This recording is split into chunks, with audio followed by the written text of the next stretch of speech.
let me get to the Mets here. David Stearns, can you pop that up on the screen there? So David Stearns met the media yesterday, and here's what David Stearns had to say. Quote, I do believe we can turn it around, but we have not shown that yet. No kidding. We've got the talent on the roster and the character on the roster to make a run.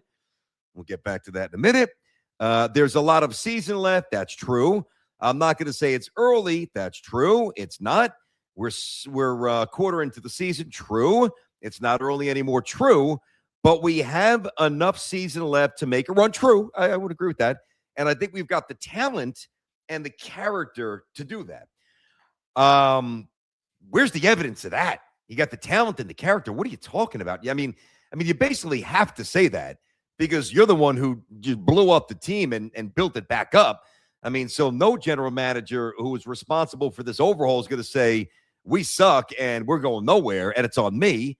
I mean, obviously. So do they have the talent? No, I don't think that they have the talent to go on a run here. Now, I would like to know what his definition of a run would be. Are you talking about I don't think it's a lock that the Mets just win 76 games and bleed out and trade, Peralta and trade Bichette and just, do a fire sale. And you see, Clifford up at first base and obviously Benj and Ewing. Hopefully those guys are there to stay. I'm not saying you're going to see that, but where is the evidence that they've got enough talent? And where I think the better question is, where the hell is the evidence they've got the character? Where's the character of this team?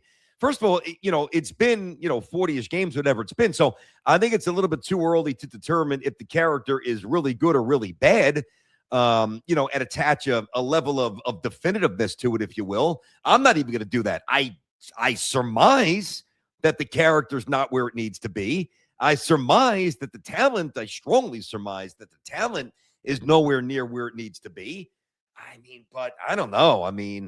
Listen, I will say you can get me off, you can get Stearns off there. I think that, and I said this at the top of the show there, I think that the more, and I never thought this about Stearns. I really never thought this, but yesterday it really hit me. You got to drop the arrogant act here, man. It's just, it's very unbecoming. It doesn't fit you, and you have not earned the right. David Stearns has not earned the right to walk around with an attitude that he's starting to walk around with. I don't see it, man. There's a time, remember the old show, what was it? Let's Make a Deal, door one, door two, door three. I would go with door one, which is the humble route. Just be humble, man. Now, you do acknowledge that it has not been good enough, and I respect that. That's a starting off point. If you couldn't admit that, then we have bigger issues than we think here. But this guy's leaning on the talent of the team, and he's leaning on the character of the team. Last year's team didn't have any character, and that's why it's been disbanded, and they didn't have enough talent. This year's team is worse. So I'm not really sure how you're sitting here saying that there's enough talent and enough character. I don't see it.